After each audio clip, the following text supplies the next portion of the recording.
En Radio Proverso, La Estantería, llegamos al corazón de la literatura. Dirige y presenta Tomás Sánchez Rubio.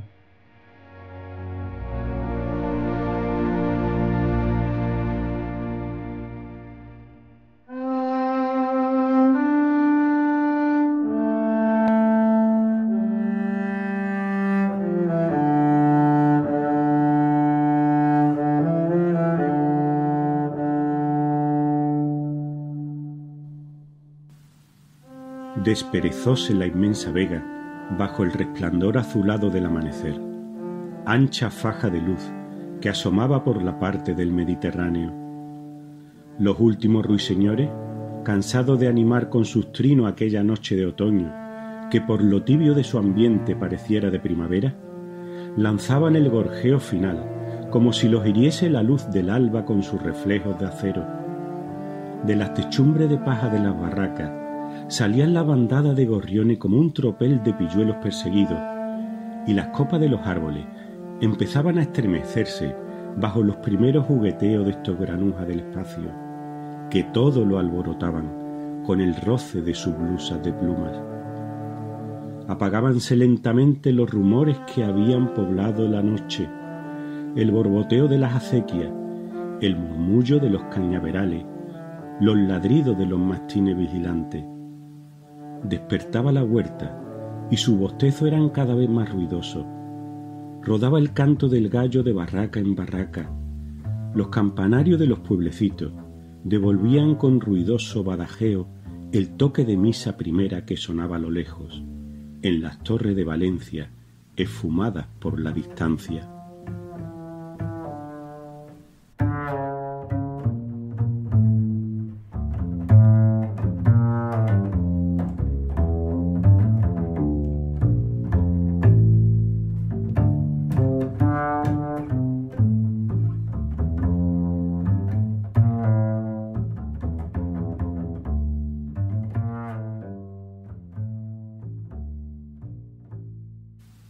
Efectivamente, como muchos de vosotros, amigas y amigos, habréis adivinado, las líneas que acabo de leer pertenecen al comienzo del capítulo primero de la novela titulada La Barraca, publicada en 1898.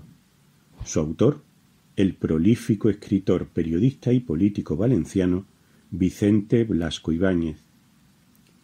La Barraca se desarrolla en la Valencia del siglo XIX. Describe la obra con precisión las duras condiciones de vida de la población campesina.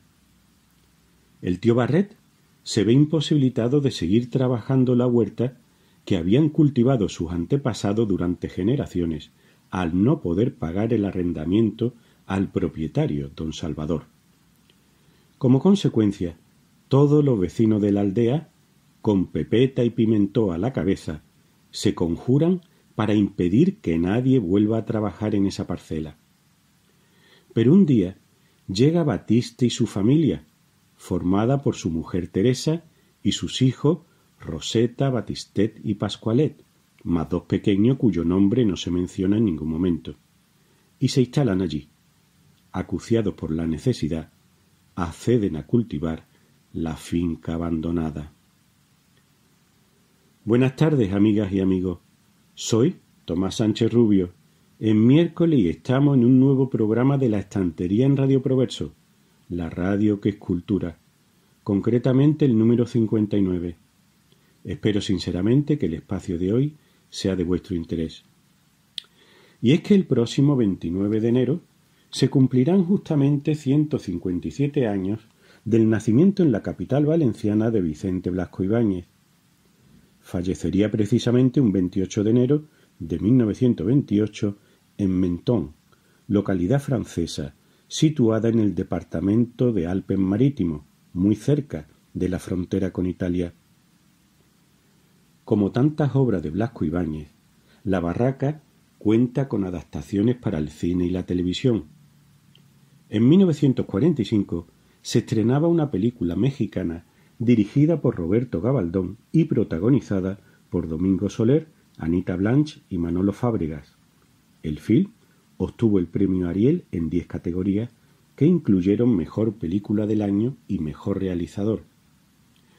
Por otro lado, en 1979 se estrenaba en Televisión Española una serie basada en la novela de 9 capítulos y dirigida por León Klimovsky, con Álvaro de Luna, Marisa de Leza, Victoria Abril, Lola Herrera y Luis Suárez en los papeles principales. La serie ganaría el Tepe de Oro de aquel año en 3 categorías. No es esta la primera vez que nuestra siguiente invitada esta tarde nos acompaña en la estantería. Nos visitó justamente en septiembre de 2022.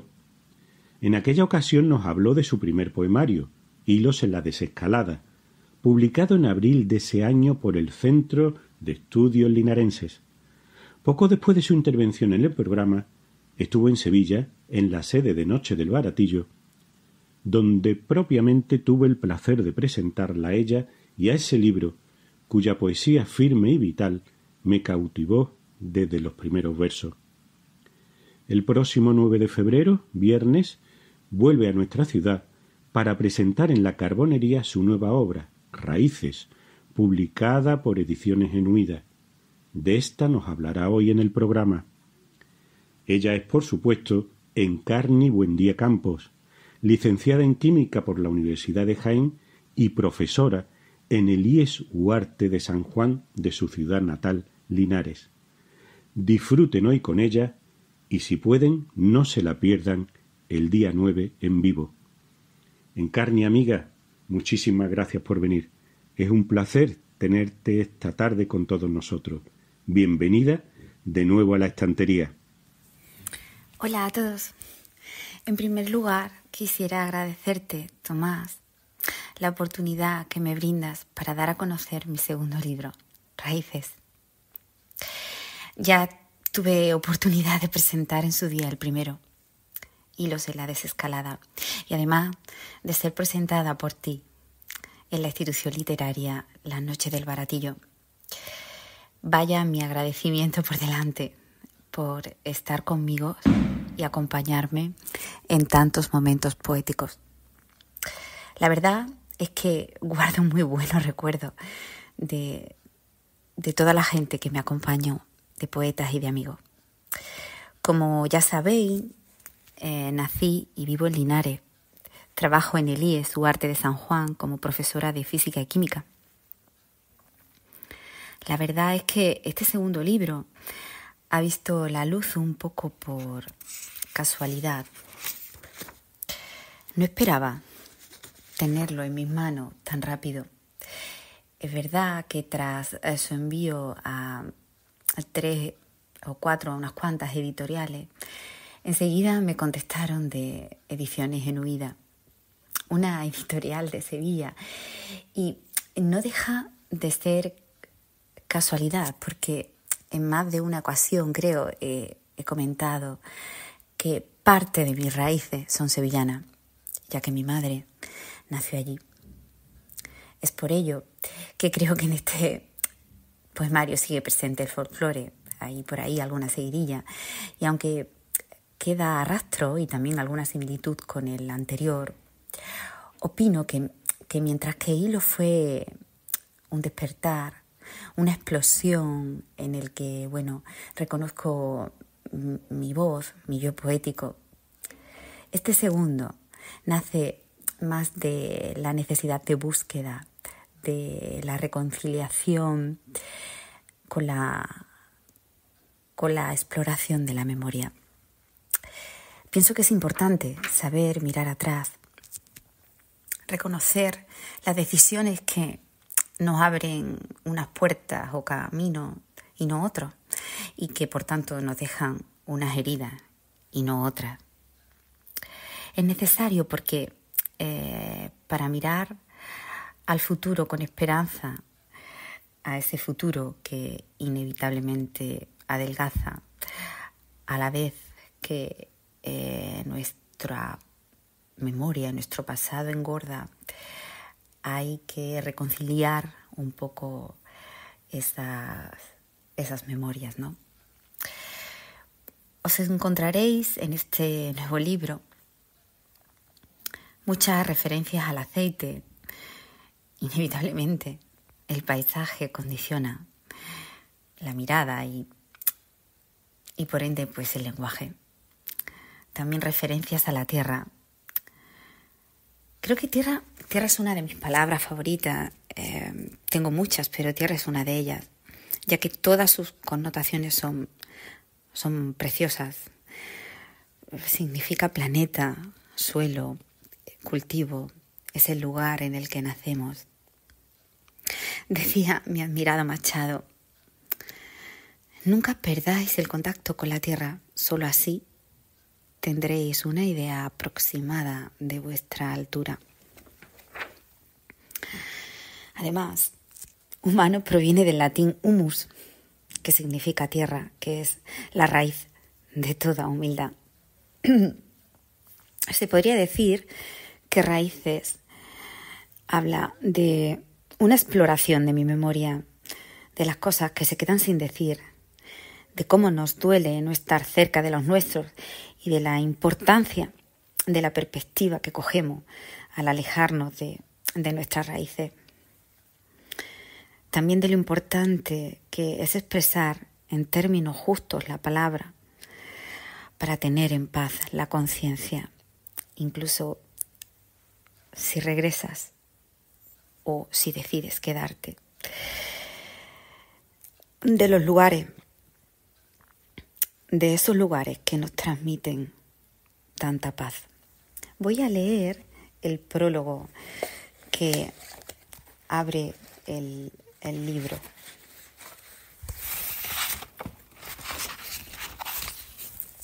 ¿Quién no se ha enfrentado nunca a una huida, a un viaje que por necesidad o placer nos hace dejar atrás nuestro caldo de cultivo y sus raíces?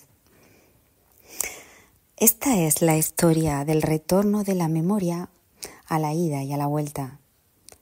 Al otro lado de la frontera, todo parece deshacerse. La seguridad queda relegada al saludo de una vecina y nadie te espera tras el trabajo y la compra. Entonces echas de menos lo que antes escocía y sabes que empiezas a sanar. Si por alguna casualidad vital tropiezas y regresas, la memoria se mueve a la inversa. Ahí me pregunto por esos círculos vitales en los que lo vivido nos traiciona y me respondo a mí misma que el mejor lugar no existe, porque es justo esa frontera entre lo que va y regresa, ese viaje imaginario en el que las memorias de la que huye y la que vuelve se reconcilian en un abrazo. Abre el libro. El libro tiene dos partes. El libro tiene una primera parte que se llama Huida de memoria, y esta parte viene encabezado por un poema de León Felipe que dice así: de aquí no se va nadie, ni el místico ni el suicida, y es inútil toda huida, ni por abajo ni por arriba, se vuelve siempre. Decía que este poemario, este libro de poemas, empieza con un poema dedicado al aceite, así lo titulo. Y viene encabezado, mejor dicho, por una cita de María Zambrano. Al exiliado se le preguntaría algún día, al exiliado a esta forma de pasado, ¿de dónde vienes? Y eso, antes de que él lo diga, hay que verlo. Tienen que verlo los demás, quienes lo necesiten. Pero quien lo necesita es justamente el porvenir. Aceite. Volar es llevarle la contraria a la tierra. No es fácil arrancar raíces. Brillo de aceite y mar. Quien alza la mirada para perder de vista el olivar verde y la sequedad segura del marrón si ya pasó la ola del hambre. Y bueno, alguno más de esta parte que me gustaría leer sería justamente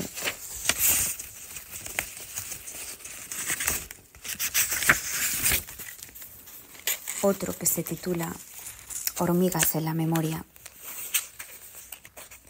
que dice así: ha de venir un tiempo en el que los dientes se afilen y la lengua no se deslice tarde.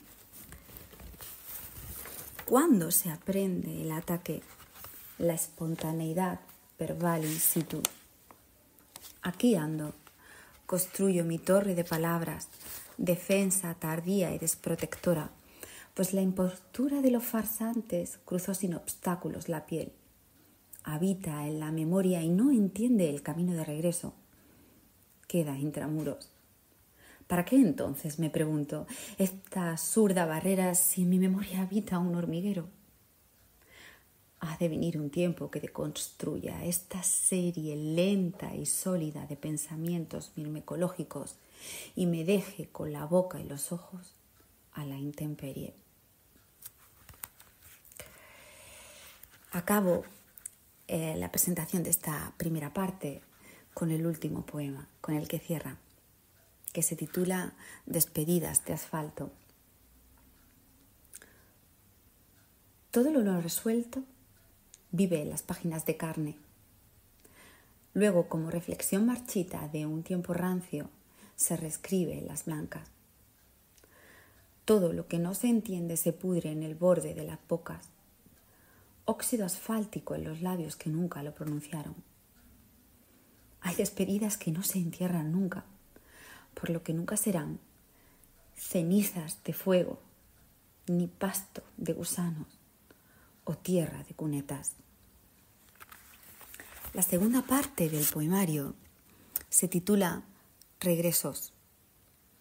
Creo que el plural viene también como un juego, porque creo que uno está constantemente regresando, bien de manera física o bien con sus recuerdos al lugar de donde es su luz, ¿no? Viene encabezado por un poema de Machado que dice así: hoy, a tu sombra, quiero ver estos campos de mi Andalucía, como a la ver ayer del Alto Duero, la hermosa tierra de encinar veía. Olivo solitario, lejos del olivar, junto a la fuente, olivo hospitalario, que das tu sombra a un hombre pensativo y a un agua transparente. Al borde del camino que blanquea, guarde tus verdes ramas, viejo olivo, la de los claros ojos, Atenea. De esta segunda parte, me gustaría leer el que se titula Regreso. Y dice así: el pueblo huele a picual culpable. Hay miserias de aceite en la memoria rutinaria depositadas por acumulación. Me ofreces el zumo de tus manos y la distancia generacional se acorta. A medida que bebo, las aspiraciones orbitan en el planeta aceituna. Se respira tranquilidad aquí, dices. Tus arrugas me recuerdan la importancia de la metáfora y te respondo: es cierto. Además, allí el tiempo viaja tan deprisa que cuando acabas de exprimir, las vitaminas ya han huido.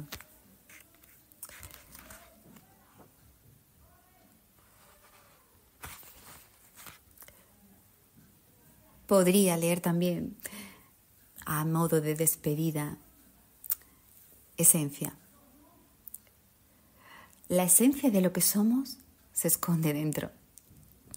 El universo queda fuera de la piel que he visto, de las 4 paredes de mi dormitorio. Hemos desentrañado el milagro laico del ADN, pero seguimos pagando en vida cualquier alteración de nuestras bases nitrogenadas y emocionales. Cuando salgo a dar una vuelta por el mundo, pienso: la casualidad maravilla y desordena.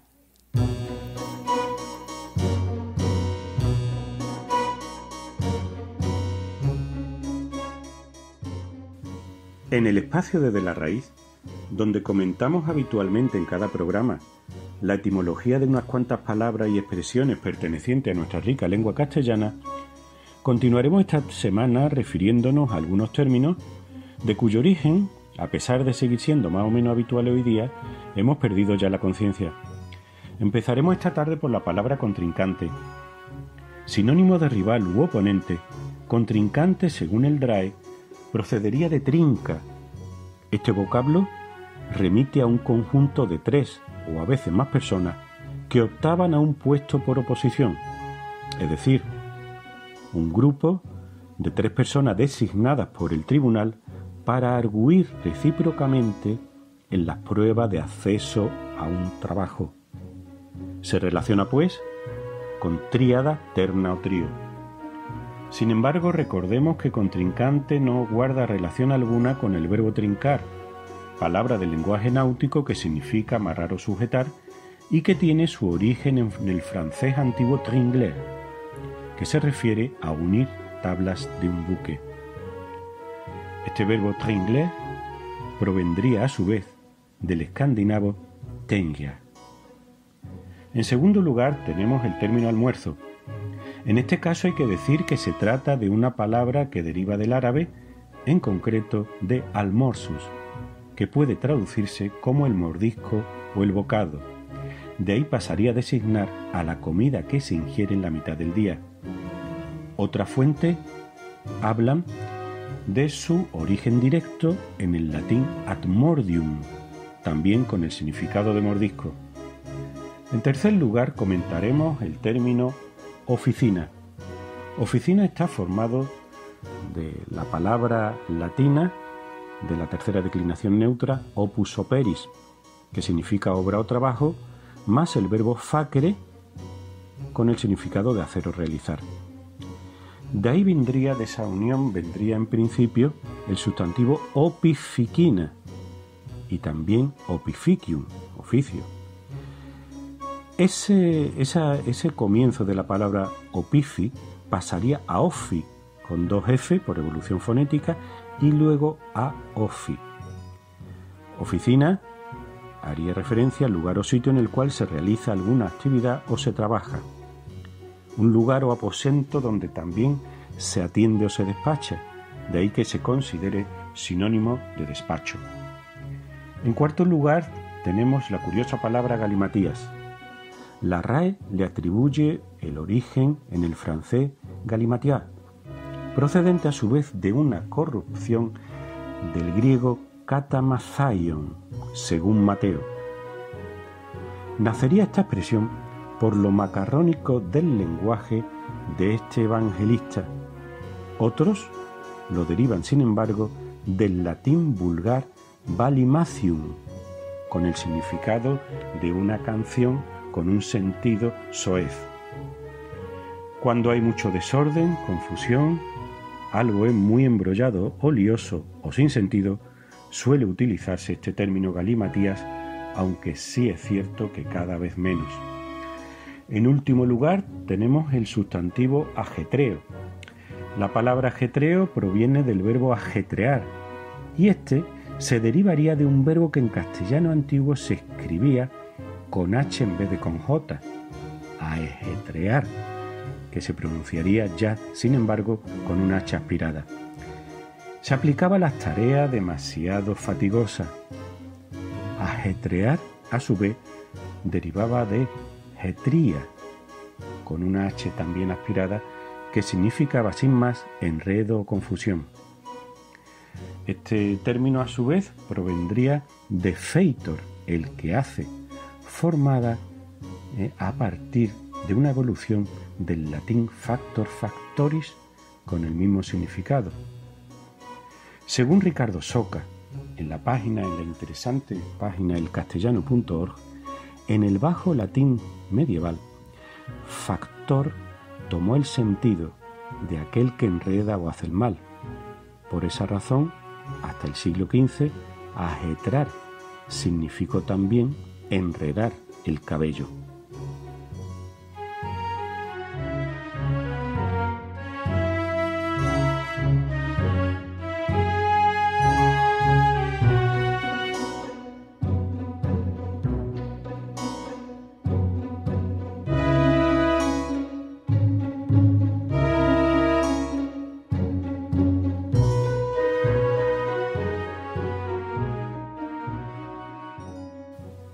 En el rincón de las historias, nuestro compañero y amigo José Manuel Martínez Arias, relatista de cabecera de La Estantería, vuelve a estar una semana más en el programa.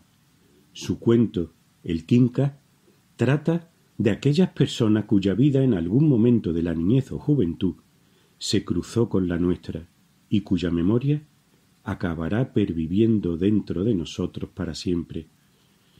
Es posible que hayáis conocido a alguien en algún momento que os recuerde al protagonista de esta historia. El Quinca.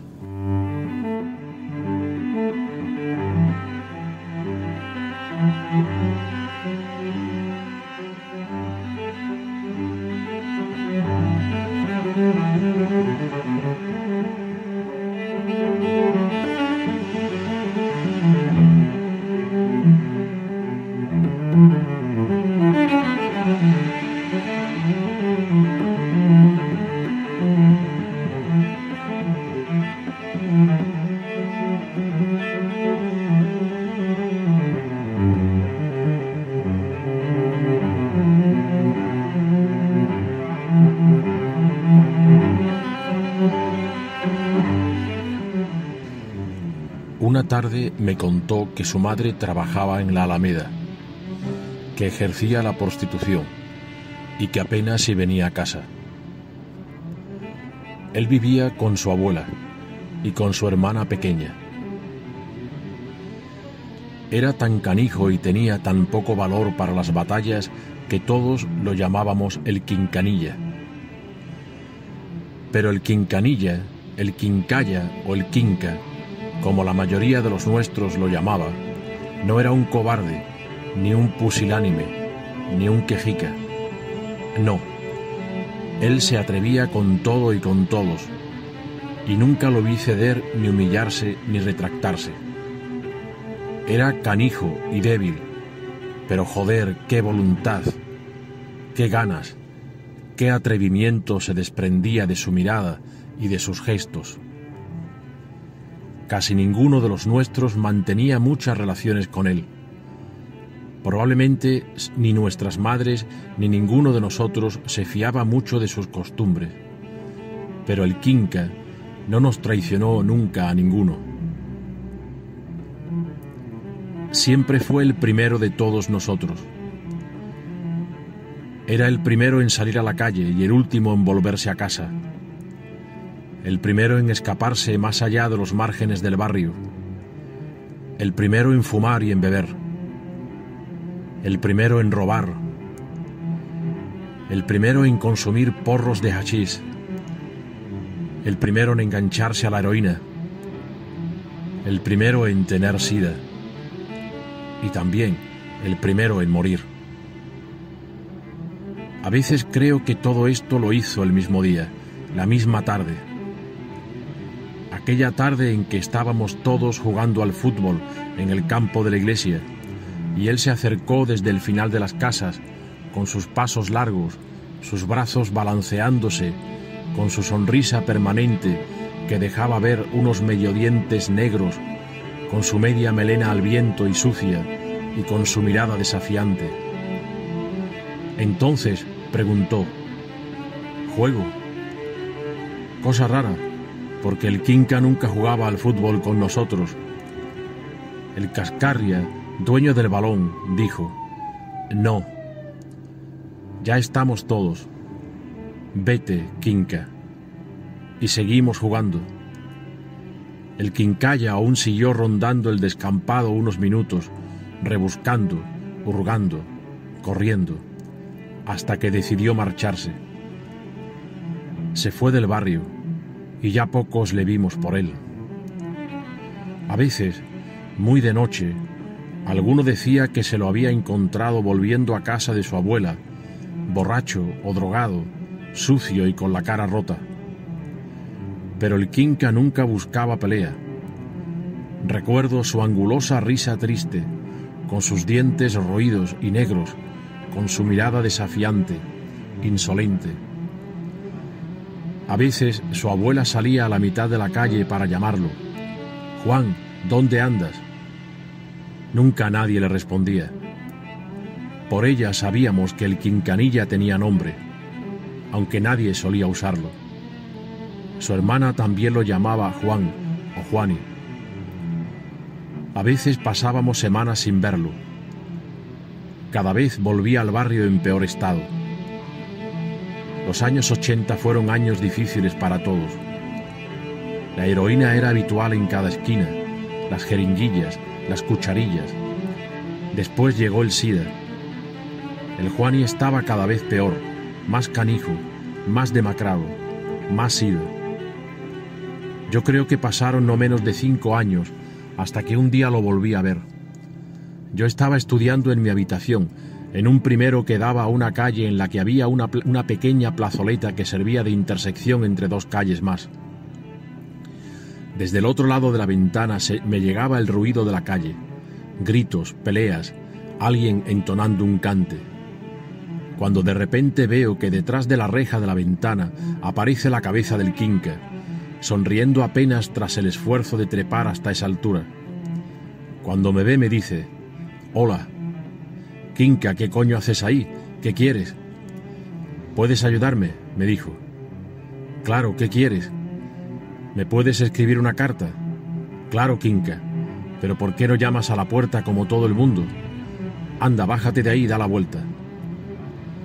Cuando el Quinca llegó a mi habitación estaba nervioso, incluso tartamudeaba un poco. Yo creo que el Juani había pedido pocos favores en su vida, o tal vez ninguno. Había aprendido que lo que no es suyo no es suyo, y no tenía ningún derecho a cogerlo, salvo cogerlo sin permiso cuando no tenía más remedio. Entonces, con las manos anudadas, como si no quisiera romper nada, o como si quisiera hacerse más pequeño y canijo de lo que era, me preguntó: «¿Me puedes escribir una carta?» Estaba sucio, olía mal y había sangrado por la barbilla. Tenía la camisa sucia manchada de sangre. El Quinca hablaba muy mal. No sabía expresarse apenas, pero los otros del barrio lo entendíamos bien, seguramente por la costumbre. No era un caso aislado. Con dificultad buscó en su bolsillo trasero del pantalón un papel, lo desplegó y me lo dio. Yo leí ese papel manchado, arrugado y medio roto. En él pude ver que era una comunicación oficial del Ministerio de Defensa que lo llamaba a filas. Tenía que incorporarse dentro de 6 meses. En el documento figuraba el día, la hora y el lugar en el que debía presentarse. «¿Qué? ¿Te vas a la mili?», le pregunté. «Eso me ha dicho mi hermana, que me han llamado. Nunca me ha llamado nadie para darme nada y mira, ahora me llaman para la mili. Tiene cojones». «Yo no puedo ir», me dijo. «¿No puedes?» «No, estoy enfermo». «¿Enfermo?» «Claro», me dijo enseñándome un brazo canijo. «¿Tú qué crees?» Me pareció ver aflorar alguna lágrima. «Ya, Quinca, pero piensa que a lo mejor te viene bien irte un año. Tal vez allí te puedan ayudar». «¿Ayudar?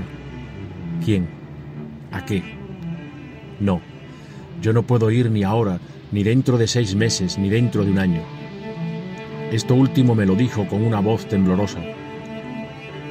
«¿Y qué vas a hacer?», le pregunté. «Por eso he venido a verte. Como sé que tú estás estudiando, tal vez me puedas escribir una carta en la que cuente cómo estoy, que tengo que cuidar de mi abuela y que no puedo irme ahora a la mili, ¿vale?» «¿Estás seguro, Quinca?» «Sí, José, no puedo irme ahora». «Está bien, Quinca. Yo te escribo ahora la carta». Tú lo que quieres es solicitar una prórroga por causa sobrevenida o por enfermedad, pero yo no conozco los plazos. No te preocupes de eso, que eso es cosa mía. Tú escríbeme la carta. Y eso hice. Me puse a la máquina de escribir y le compuse un escrito en el que fui contando todo lo que el Juani quería contarle a la comandancia militar acerca de su situación familiar y personal. El quincalla salió de mi habitación, dejando en ella su mal olor, que aún perduró durante más de 3 días con la ventana abierta permanentemente y con 2 botes de colonia de baño que tuve a bien airear, y con su carta doblada en el bolsillo trasero de su pantalón. Creo que esa tarde se fue tranquilo, aunque no sé a dónde. De hecho, no volví a verlo nunca más. Por otros, supe que el Quincanilla no se había incorporado a filas ni a los 6 meses ni al año, que ya no vivía en el barrio, pero nadie sabía dónde se encontraba, que su hermana Dolores había seguido los pasos de su madre y que su abuela había fallecido un par de años después. Nada más supe de él, hasta que un día, pasado al menos 1 año de la muerte de su abuela, leí una noticia en la prensa. Había aparecido un cadáver flotando boca abajo en el Guadalquivir. La nota de prensa decía que respondía a las siglas J.D.D. y que alguien había filtrado su apodo. Quinquilla, decían los cabrones. ¿Alguien lo había arrojado al río? ¿Se había arrojado solo? ¿Se había caído? La policía seguía con sus averiguaciones. Entonces se me vino a la memoria aquella tarde en que el Cascarria y todos los demás no dejamos al Juani jugar con nosotros al fútbol. Tal vez.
A la siguiente invitada de esta tarde en la estantería la definiría como alguien excepcional tanto en su dimensión intelectual como en la humana.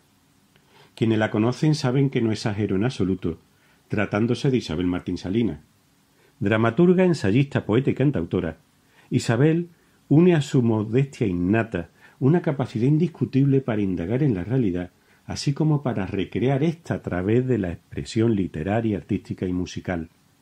Acerca de su amplísimo currículum, señalaremos que Isabel, profesora de lengua castellana y literatura en educación secundaria hasta hace bien poco, nació en la localidad almeriense de Adra, colaborando durante años como guionista en el magazine A Pleno Sur de Canal Sur Radio de Almería.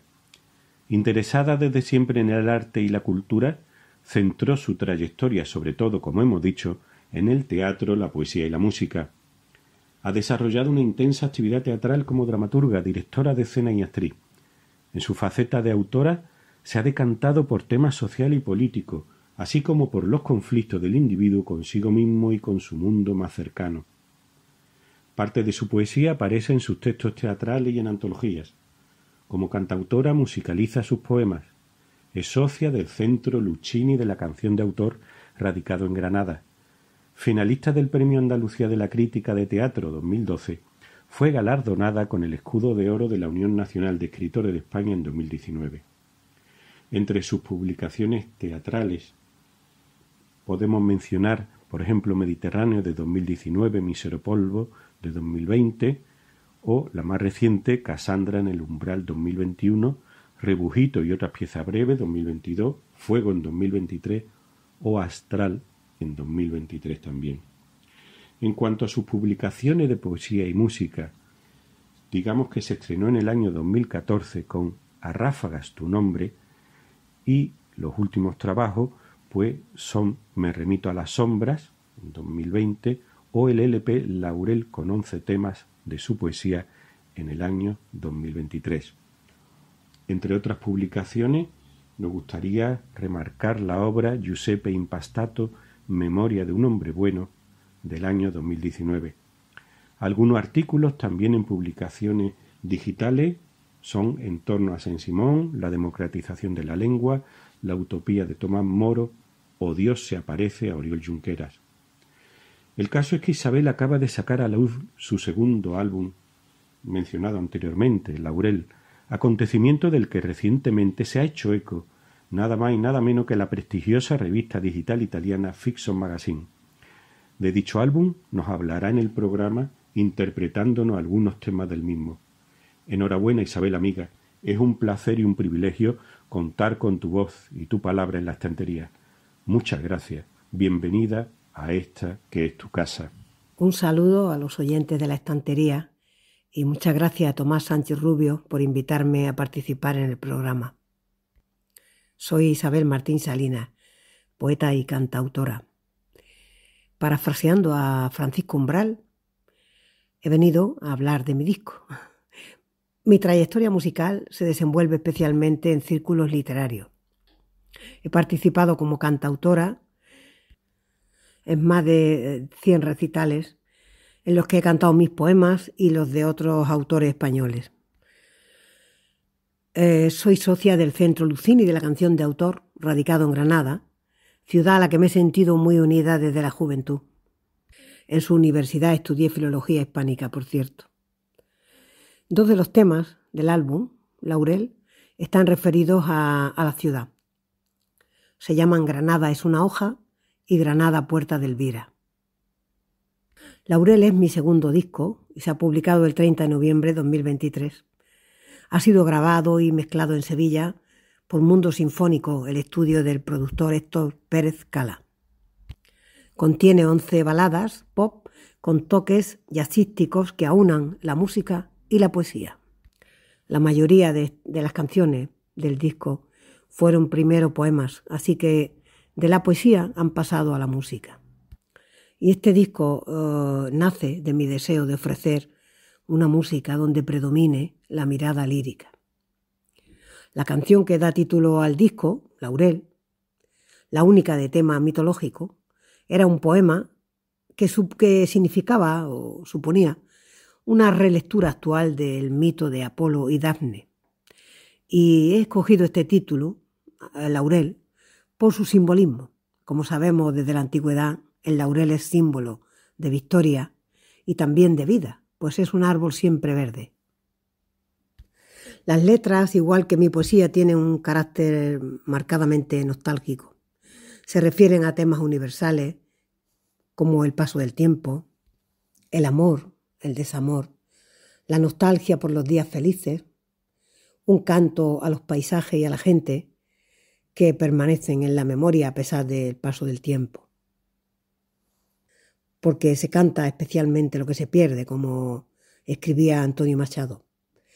Yo suelo cantar lo perdido, aunque no solo lo perdido, claro.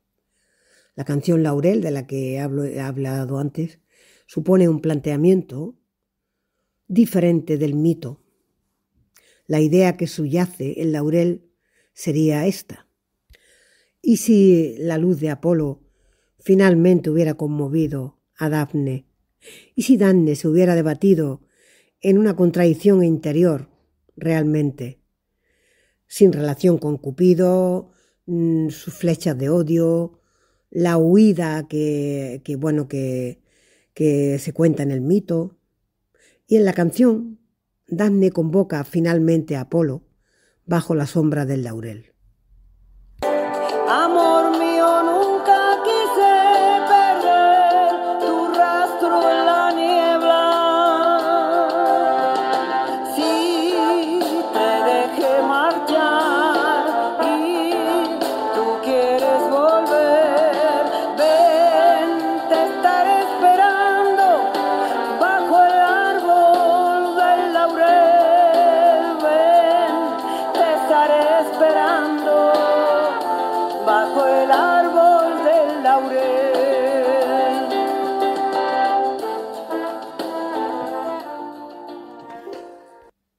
Otra de las canciones que hay en el disco se llama Amantes. Un recuerdo me inspiró el poema y luego la canción. Cuando iba a la playa de pequeña, pasaba siempre por una huerta que estaba rodeada de un muro blanco y de que colgaba una bugambilla roja. Estaba muy cerca del mar.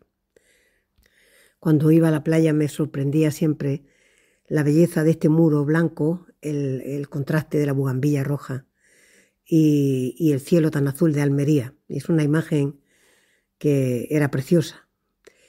Y también el salitre que ya se percibía en el aire. Pues este recuerdo está en esta canción, Amantes.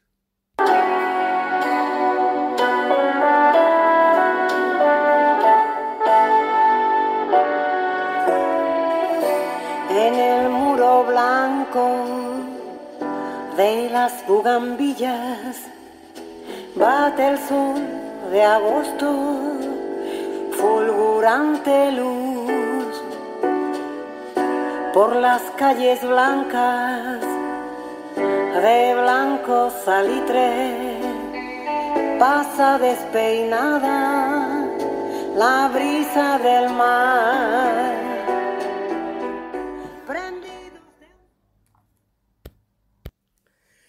Granada es una hoja, canción de la que hablé hace un momentito. Es un recuerdo, un homenaje y un lamento por Granada, porque la Granada que yo conocí no existe ya. Y es un tema muy especial para mí este. Granada es una hoja. La Granada que amé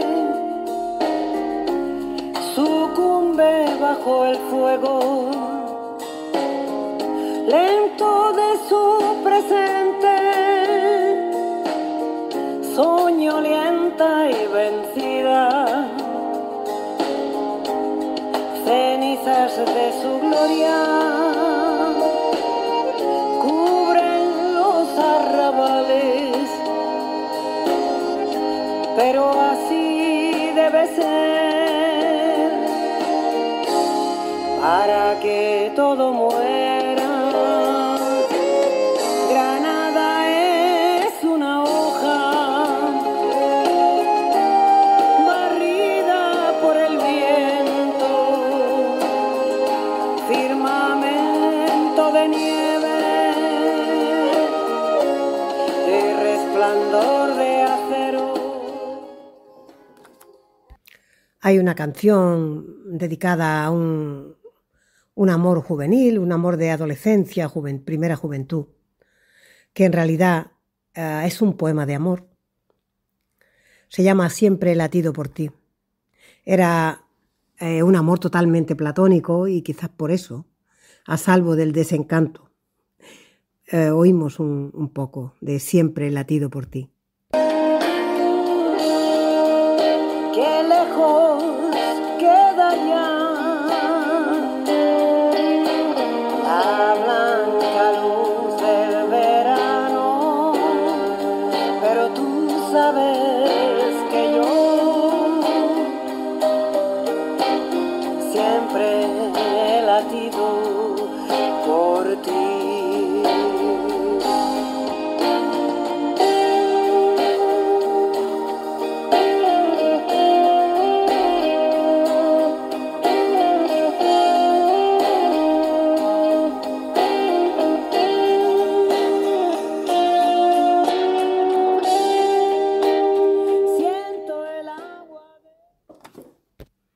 Los primeros amores.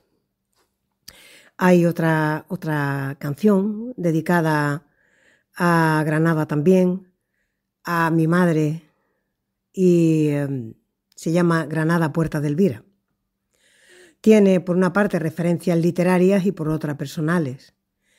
La Puerta de Elvira es un lugar emblemático en Granada y al que Lorca le escribió un romance.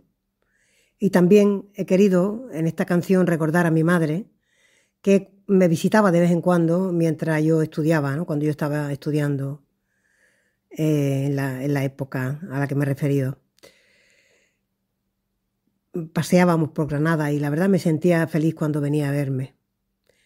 Siempre que he vuelto a Granada, después de tanto tiempo, pues me he sentido como una sombra. Ni iba a encontrar, evidentemente, a mi madre, ni siquiera a mí misma, la que fui entonces. Granada, Puerta de Elvira. Por la puerta de Elvira ya no escucho tus pasos, madre. Cuánto silencio acompaña mi sombra.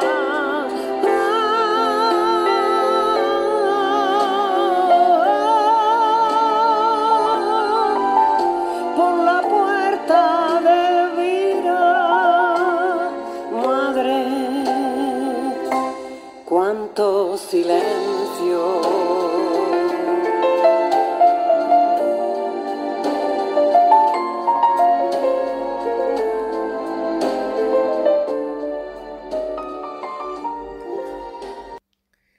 Otro tema, Castillo Almenado, es una especie de recreación, de imaginación de un lugar prodigioso, un castillo, que recupera toda nuestra esencia, la vegetación, la luz, el agua, el aire puro, la gente luminosa.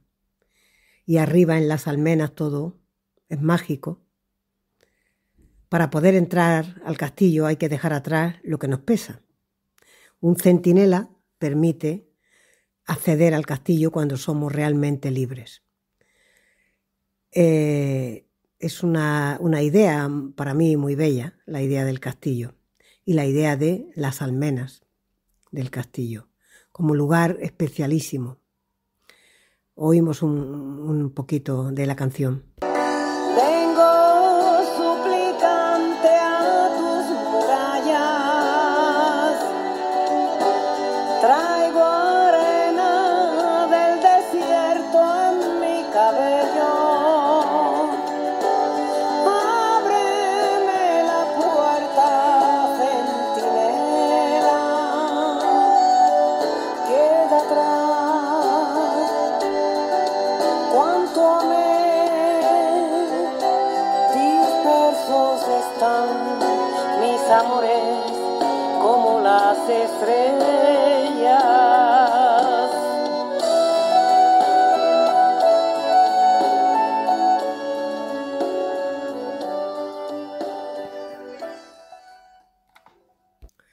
En Laurel también hay un tema, una canción dedicada a un árbol.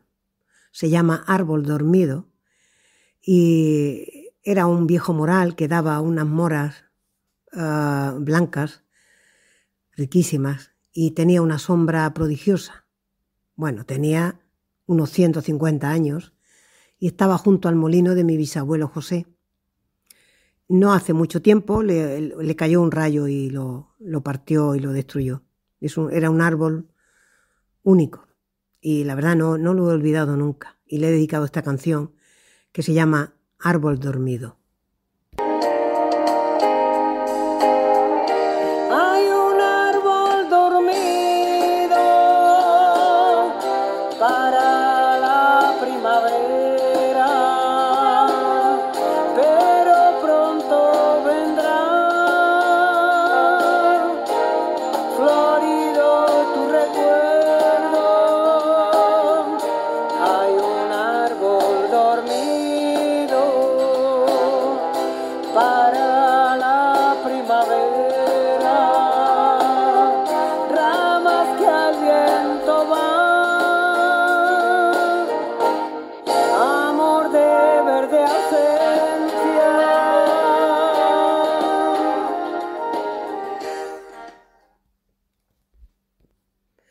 Por último, de las canciones del disco quiero hablar de una dedicada a mi padre, que se llama Tú solo con tu sueño. Habla la canción del paisaje de infancia y juventud de mi padre, de los sueños que tuvo y que no se cumplieron, del paisaje que él quería, el río, la alameda, el árbol de moras blancas junto al molino, la casa en la que nació, que estaba sobre una colina y en la que yo nací también. El paisaje de mi padre en realidad también fue mi paisaje.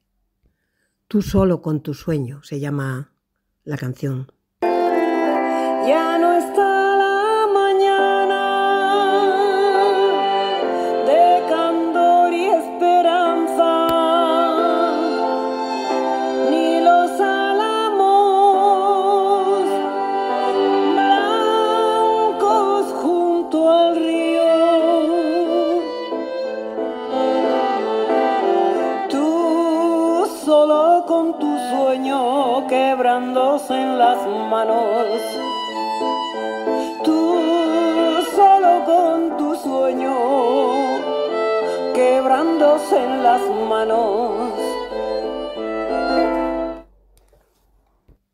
En síntesis, Laurel es un disco de baladas cuyas letras remiten a mi poesía, con temas que me tocan muy de cerca y que también son universales en realidad, como el amor, las experiencias felices o tristes, los paisajes y las personas que se quedan siempre en la memoria. Invito desde aquí a los oyentes de la estantería a que escuchen, si quieren, mi álbum Laurel, que está disponible en varias plataformas digitales como Apple Music, Spotify, YouTube, Amazon Music, por nombrar las más importantes. Y deseo que este disco sea una aportación positiva en la música y en la poesía. Muchas gracias a los oyentes de la estantería y muchas gracias a Tomás Sánchez Rubio y hasta siempre.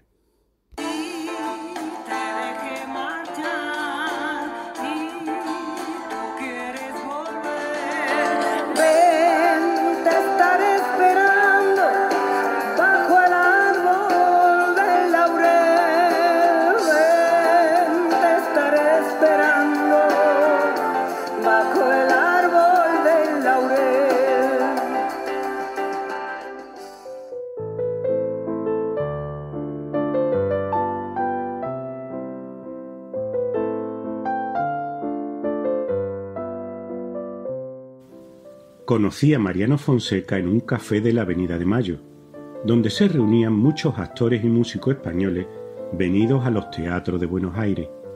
Su pelo, teñido intensamente, le proporcionaba a veces la afrenta de llevar en el rostro negros churretes que se esparcían por los surcos de sus arrugas. Pero este tinte escandaloso le infundía al mismo tiempo la certeza de que aún le quedaban largos años de vida para ser, en comedias y dramas, el protagonista de mediana edad y caballerescas acciones. Sus compañeros de profesión no aceptaban esta juventud ilusoria. Solo los antiguos, los que eran en la escena padres nobles y podían reclamar por sus años el papel de barba, osaban tutear al célebre Fonseca. Los demás, a pesar de la familiaridad que rige la vida del teatro, le llamaban siempre Don Mariano.